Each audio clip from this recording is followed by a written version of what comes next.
Good afternoon, Lisa. Good afternoon, Andrew. Blake 7 and the Orac. The Orac. The Orac. What one of those big beast things from Neanderthal times? From what times? Orac. Neanderthal times. Whatever it is. Well, we find out that Orac is a computer. But do you remember the computer, the Orac 1? No. O-R-I-C? No. Oh, right, okay. There was a computer, it was called the Orac. Okay. Right, after a few space shots, Gan's all sweaty. He is. It's like he's been to the garderobe and had a bad siege, if you know what I mean. Okay, yeah. Because they said Henry VIII had a good siege once in the garderobe. But yeah, so he's looking all sweaty and like he's like he's bunged up basically.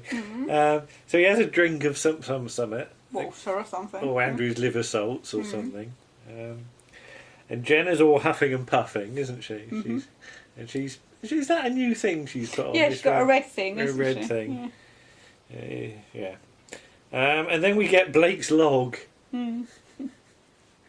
So let's just think about this. It's basically just a way of telling you what happened in the previous that's the episode. thing. Because it's a part 2, and they can't do last time on Blake 7, because that would mean employing somebody to do a voiceover. Yes.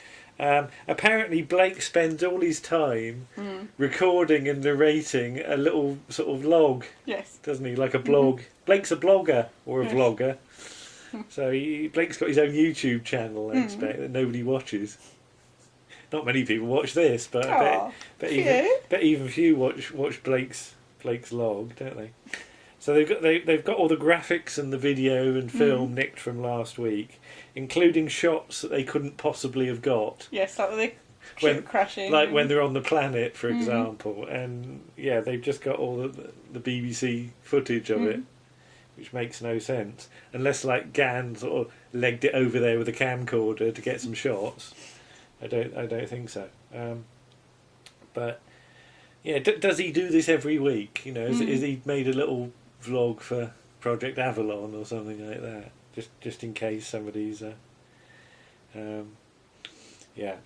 but and he plays it to Avon, and Avon's got to sit there and watch this and listen to it. Yeah. And I'm just thinking, Avon knows all this. Yes, he does. What's the point of telling Avon? It's stupid. He knows. You know, if it was somebody that didn't know, it'd be all right. But Avon is feeling umpty and dizzy as well, isn't he? And Jenna goes back to her cabin, or tries to go. And Avon has a sort of wince every now and then, doesn't he? Like he's not well.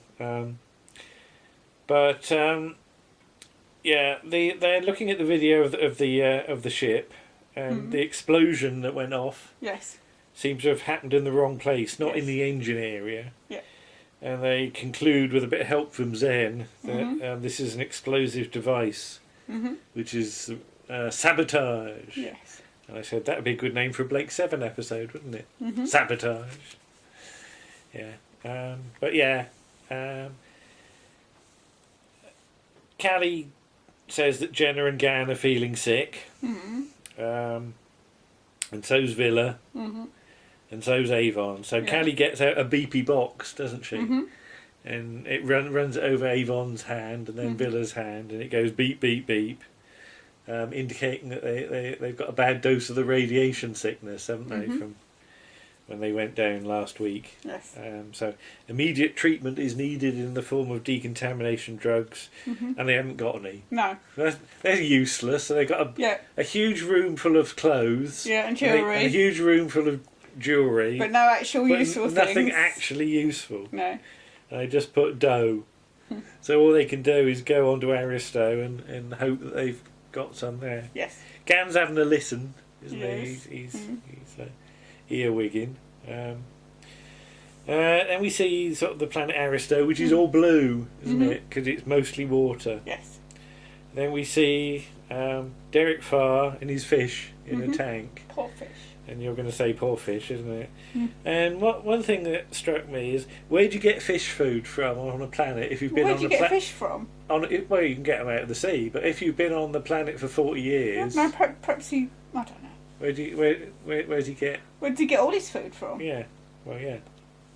But he's got a room full of plants, sort of a bit of sort of electronic and chemical equipment, and a whistling golden bird in a cage that he just switches off when he gets fed up with it.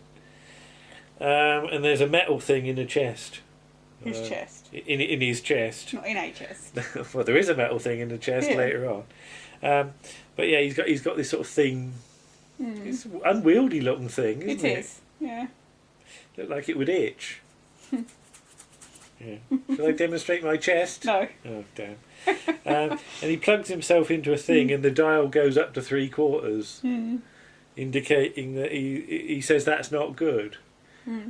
Well, if that was like my petrol gauge, I would say that's virtually full. Well, unless the quarter bit's how much he's got left. Yeah.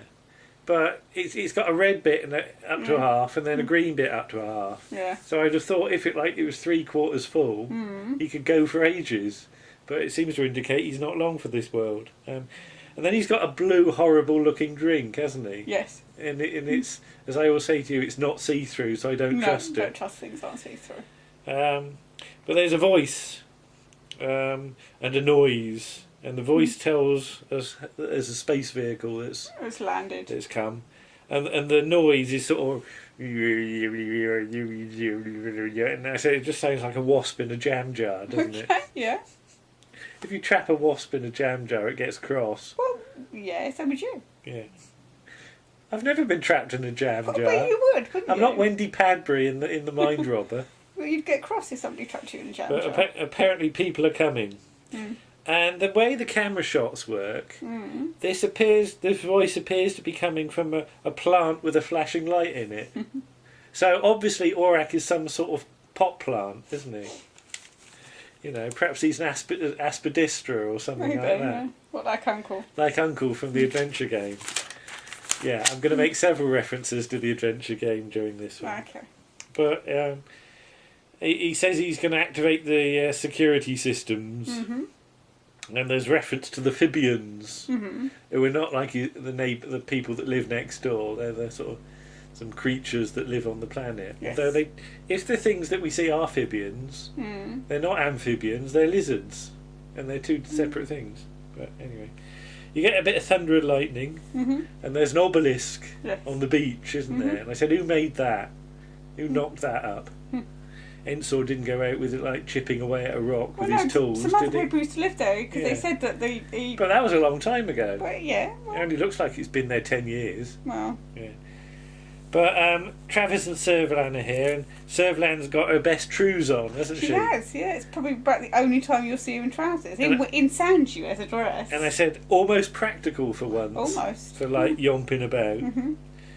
And there's a trapdoor, and they have to go through the trapdoor because there's a force barrier. And Servalan's rubbish map, which is definitely like some sort of thing out of the Adventure Game, isn't it? It's been drawn by hand, doesn't it? Enter here, land, sea, lab, and that's all that's pretty much written on it. Who did she get to draw that then? I don't know. She got some sort of arty friend that did it. Well, no, I don't know. Wait, I'm assuming it came from Ensor. Yeah, all right, maybe. Via Ensor Jr. Okay. Wee Jimmy Ensor. He's just not very good at drawing. But they go down in the tunnel, and they've got piddly little torches. Yeah. Tiny wee things. And there's some breathing noises sort of going on down there with them. Ensor's gazing out of the window, isn't he? Ensor? Avon's gazing out of the window. Avon is gazing out the window. And I always say it's almost though he's like thinking, "Are we there yet?" Yeah. Are we there yet? Yeah. Are we there yet?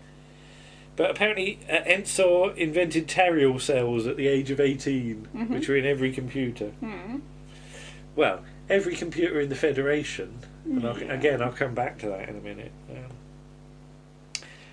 Jenna's driving, and we hope she's okay.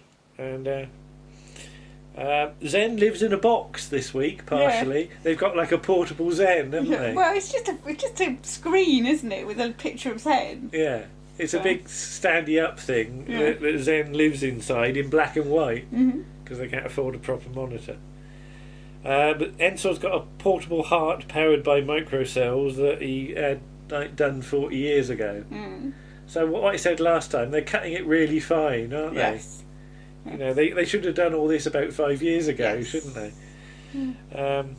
And I just said, how do you live on a planet alone, basically? Because Mm-hmm. I know, you know, technology is fairly high in the Federation, but I don't think you could live on a planet all on your own. Where do you get your milk and your eggs from, for a start? You know? Doesn't anybody worry about that sort of thing? No. The surface conditions of the planet are described as tolerable by Zen, but the water's all acidic, and there's life in the sea, including amphibians. Very nice shot of the Liberator and the planet model shot, although the planet in this shot doesn't tie up with the planet in the earlier shot where it was a lot bluer. Yeah. Ensor's asleep, so the voice, whoever it is, switches on all the security procedures. Then Zen gets taken over and he goes all purple, doesn't he? He does. Because he starts going, all circuits are, and then his voice. I love the way sort of Blake and Callie sort of come in and they start pressing buttons and Jenna goes, I've done all that. Like she's tried turning Zen off and on already. Yes. You know? It's like they're from the IT crowd, you know, the first thing to do. But yeah, when Zen goes purple, he speaks in the voice of what we later find to be Orac, who tells them to teleport down. Yeah, we ask them who they are and they explain. Yeah. Oh yeah, he says, who And are he you? takes them at their word very easily. Yeah, well, I guess they've got open, honest faces. But yeah, but if Orac can take over anything with the Tariel cell in it, how can he take over Zen? Obviously, Zen's got some kind of Tariel cell in it. Zen made by a completely alien. Yeah, but it says that they used it all computers, so obviously it's spread out. But it's not just the Federation; it's all computers. Not in the systems computers, surely, because they would have already built their computers. I wouldn't worry about it too much. You know, years it's got ago. something different. It's something like it. It's not like sort of somebody from like Ensor Limited sort of knocked on the door of the system and said, "Got some Tariel cells, love. Do you want to install them in your computers? They'll be good." There you go. Right. Well, you'd have to subcontract, wouldn't you, and send people out. They've got about 4 bracelets left in the rack, haven't they? So we all think about them disappearing every week. And they leave one down there, Yeah, don't they? that's true. Another one. And the teleport sets itself, and Callie's quite happy to move out at this point, isn't she? Yeah. And then she goes, "Oh, sorry, Avon, I forgot about you and your radiation." Are you dying? Yeah, and all that. Sorry about that. But Blake and Callie teleport down to the the obelisk. And did you used to read Asterix? I did. Yeah, and Obelix was the big one, wasn't it? Get a fix. Who? Get a fix. He's the druid. Alright. Get a fix of what? That's what it's called. Get a fix. Yeah. You got the right page? Yes. Page 5. They find there's a force field, which is basically a green line that zaps in every time you touch a thing. Yeah. You touch a certain place, though it seems to move about depending on where you put your hand. But, Well, yeah, but it's not just in that one place. It goes all the way across, doesn't it? So. Yeah. But Travis and Servalan are still in the tunnels, and there's something wheezy in the dark. Yeah. There's a bit of a rock fall which has blocked the tunnel, and there's a sort of rawr noise, isn't there? But yeah, Servalan says it'll be our success when we deliver Orac. Yeah. Travis goes and has a look in the gap, goes through the rocks, and then Fibian attack. And Servalan gets all shook up for once, doesn't she? She does, It's yeah. like the most shook up we've seen her, I think, pretty much. And it's some kind of lizard, which again appears to be one of the costumes left over from the adventure game, even though they haven't started making the adventure game yet. Do you see what I mean, though? It's like, like the lizardy the ones used in the first season or so. And I do wonder whether it is now. But Servalan soon recovers her composure, and she goes first. And she is unanimous in that.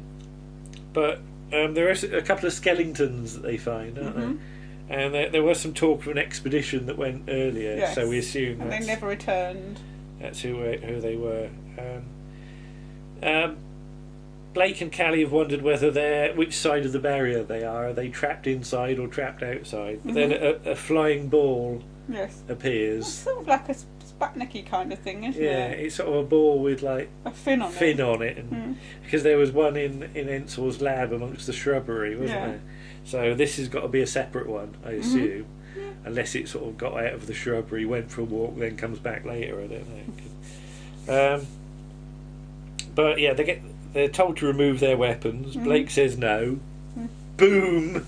All right, then I will, because it's got a blowy up attachment. And they can't signal the ship because they're now inside the force barrier. And he says, "Follow me." Jenna and Avon and Ganna are in the Jenna and Avon are in the teleport area, and they hear some weird sort of quirky noises, sort of. And they said, "Has Gan got trapped wind?" It's not quite that bad. It is quite bad like that, though, isn't it? It's like Gan's trying to shift something and he can't. Classy. Classy. He should have syrup of figs or something. What? Yes, we've descended to Gan. Yes, carry on. Trapped wind. Avon gets a bit short-tempered, doesn't he? Yeah. Then a thing emerges from the rocks on the beach, and it's described as a transporter. It's just a sort of tubular black thing, isn't it? And the ball tells Blake and Callie to get inside, and he goes, "There's no door." But if you go around the other side, then Callie vanishes. And then it turns out to be one of those rotatey door things, doesn't it? No. I'm amazed that like Blake is flummoxed by a rotatey door thing. But then he does seem to have problems with doors, as we said on the web, doesn't he? But it's like those sort of things you'd get in sort of stories set in haunted house castles or something. Like you'd go in it and it would rotate, and you'd be on the other side of the wall or something like that. But they get in the rotatey thing, and they go down. And they just put first floor perfumery, second floor blokes with heart conditions and wasps trapped in jam jars. They find themselves in a brightly lit corridor. Travis and Servalan are almost there, according to their map. And Blake and Callie arrive in Ensor's house, his space house, and they see the flying thing on the desk. And Ensor's starts moaning, "Where have you been? Why have you left it so late? Yeah, where's me cells?" And he appears to be colourblind at one point because he says press a red button, doesn't he? Blake does, and he says the red one, and he presses the green one, and he's happy. And then he wants to know which one of you two is the surgeon. And they have to tell the story about what happened last week with his son and all that, and the radiation drugs. Thankfully, he's got a cabinet full of them. Yes. That's lucky, isn't it? Yeah. So has he got cabinets full of lots of things that he's Possibly, not likely to use? But hey ho. At least we've dealt with that plot point. Not going the other way. Page 6, page 7. Here we go. And he's got about 30 minutes, so they really have. Sudden, isn't it? They have really made it in the nick of time, haven't they? So, as I said, they should have got. His son should have done this about 5 years ago. Yes. But maybe there was a queue at the post office or something. So yeah, what they could do is then go back to the ship and try DIY surgery. I like the fact they're all very gung-ho about having a go. Yes. Yeah.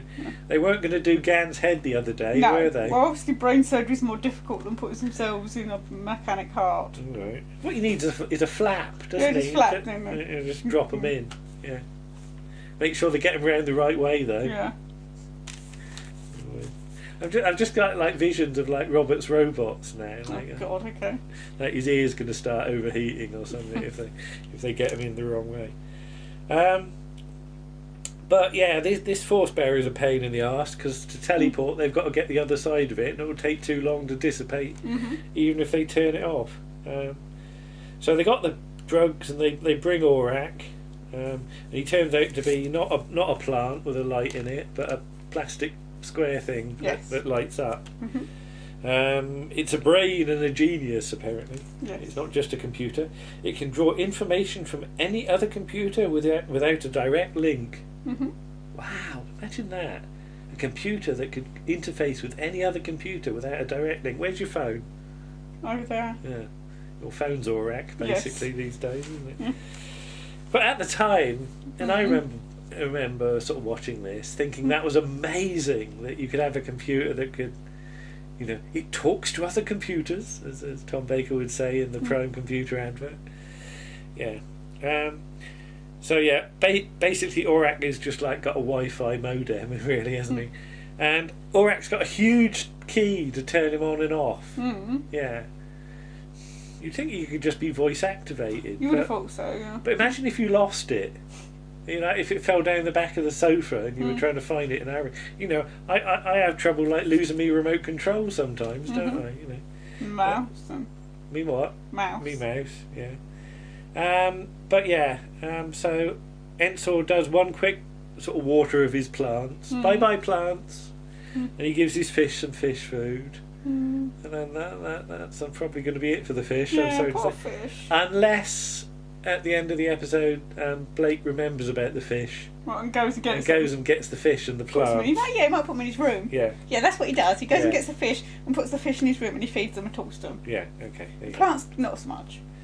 Travis blows the hatch, kaboom, and gets in.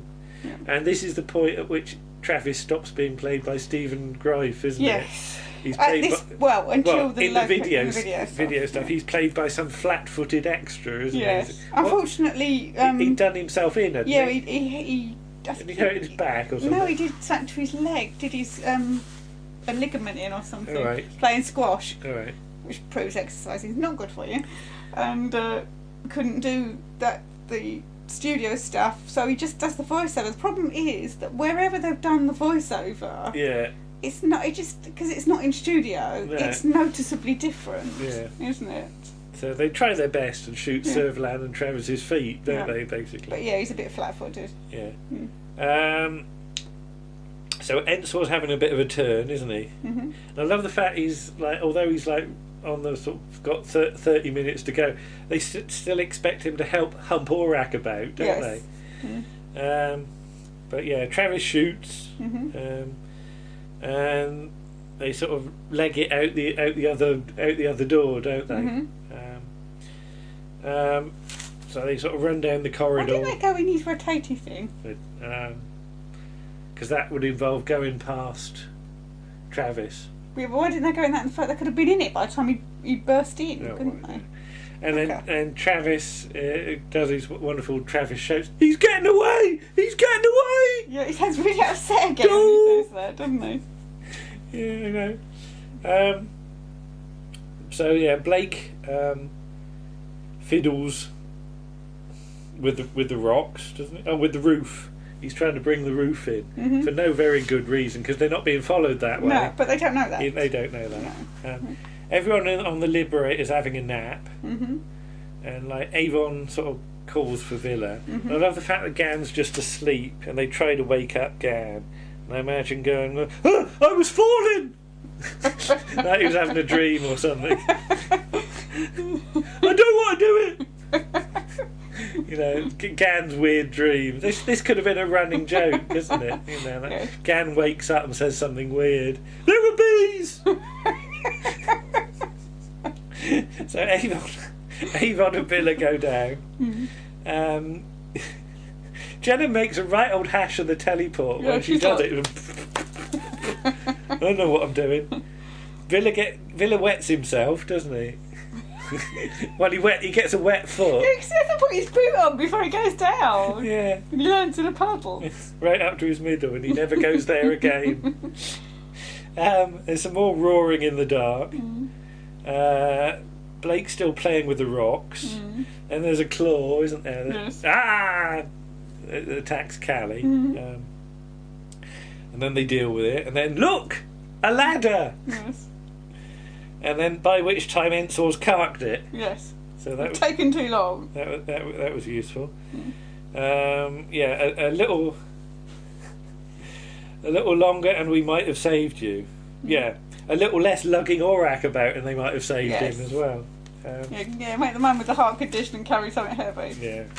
Not right. There we go. Meanwhile, up top, Blake and Callie sort of start to prepare to go. I love the fact that Blake puts one single rock on the trapdoor to weight it down. Mm-hmm. You need to put about 6 on there, but never mind. But yeah, Travis and Servalan turn up, and Orac is the prize that they're after. Mm-hmm. So, because it'll give the Federation greater power than it's ever had before. Yes. And Servalan says, "Go ahead, Travis, you can shoot him." Mm. But then Travis's hand suddenly explodes, It doesn't does, it? yes. Because it's a good shot by Avon. Mm-hmm. Although it wasn't a good shot because he was aiming for his head. Yes. And I think might be an ad lib. yeah, could be. But and of course they're going to get shot. No, they're not, because they're going to get a message sent to the Federation that they let us take Orac. Yes. And I just love like Servalan has to tell Travis off. Yeah. And but the line's a bit weedy, isn't it? And Servalan informs Travis, "You're in a lot of trouble, Travis." Yes. And imagine Travis going, "Ooh, I'm in a spot of trouble." Travis is not bothered at all. In fact, he smiles. Yeah. It's like, But later on, everybody's had a dose of the drugs, we assume, Yeah. and so they test Orac. yes. And nothing happens for a while, does it? It just sort of sits there and goes. But eventually they get him talking. And I like the bit where Avon laughs at his evasive answers, and it does just look like Paul Darrow laughing at one point. But eventually they persuade him to make a prediction, and he shows the Liberator on the screen, which proves that Orac's not only got Wi-Fi, he's got sort of he's got YouTube or something as well. And he says, "Space vehicle will be destroyed," in Derek Farr's voice, because he's still speaking like Derek Farr at this point. They throw away the key because they're not impressed, and you get an almighty kaboom on film, don't you? Yes. And that's the end of Series 1. it. Cliffhanger. A hang cliffer, indeed. But I remember seeing it. I don't remember that being that shocked at the cliffhanger, to be honest. You knew there'll be a way of getting out of it if there's a second series. Yeah, I'm not sure I ever really bought it at the time. I wasn't sitting there going, maybe Exploderid, because it was on the screen. So yeah, I don't really recall that. But we think, all right. Yeah, it's not a spectacular end to the season, but it's all right. But how about the season as a whole, very briefly? Good setup. I think it starts to meander about 2/3 of the way through. It loses its way a little bit halfway through, doesn't it? But Terry Nations had to write 13 scripts on the trot. Yes. So that's a major achievement. Yes. For anybody, nobody would dare do that these days. And for series 2, it's noticeable that they get him to write about half of it and then get other people in to write other stories. Some more successfully than others. I'm not even sure it's half of it. It's a bit less than that. Whatever it is. Well, we do the sums when we do it. But there you are. There's season 1 of Blake 7 done and thoroughly dusted. Yes. We'll have a brief We'll have a short pause. Of about a week. An inter-season gap. Yes. Well, we might look at something else. Plus we gather our thoughts. Yes. And then we'll start on series 2. There you go. Blake 7, season A. Mm. Eh? Mm. Bye-bye. Bye.